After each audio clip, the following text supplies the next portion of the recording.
यहाँ चर्चा चल रही है कि संत समागम में आकर संतों के मिलन से हमारा जीवन बदलता है। तो जीवन कैसे बदलेगा?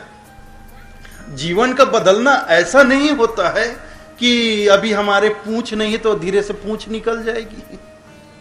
मतलब अभी तक पूंछ नहीं थी, संत समागम संतों से मिलने के बाद हमारी पूंछ निकल जाएगी।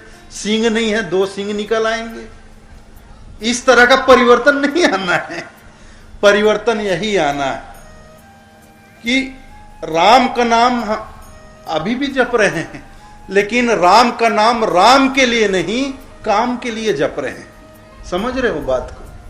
ये संसार के काम के लिए राम के नाम को जप रहे हैं। जब हमारा जीवन बदलेगा तब भी हम राम का नाम जपेंगे, लेकिन तब हम राम का नाम राम के लिए जपेंगे, काम के लिए नहीं जपेंगे। इस तरह का परिवर्तन हमारे जीवन में आता है।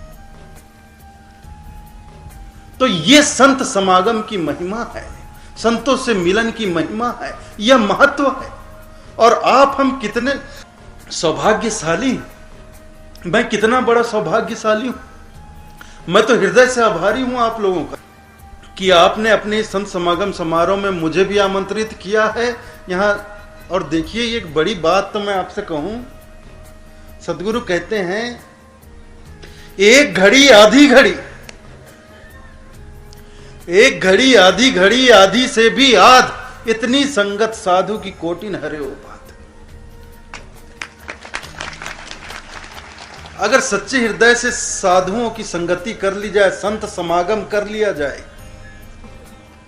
तो कोई बहुत मतलब महीने, 2 महीने, 4 महीने, 10 महीने तक संतों के संगत में रहने की जरूरत नहीं है। सच्चा मिलन हो। मैं शुरू से बात यही कर रहा हूं, हमारा समागम सच्चा हो, मिलन सच्चा। तो एक घड़ी, आधी घड़ी और आधी से भी आधी। एक घड़ी कितनी होती है? साहब कहते हैं एक घड़ी आधी घड़ी, आधी से भी आध, आधी घड़ी से भी आधी घड़ी। एक घड़ी आधी घड़ी, आधी से भी आध, इतनी संगत साधु की कोटि न हरे उपात। अगर आधी घड़ी से भी आधी घड़ी, अगर सच्चे हृदय से हम संतों की संगति कर लेते हैं तो हमारा जीवन बदल जाता है।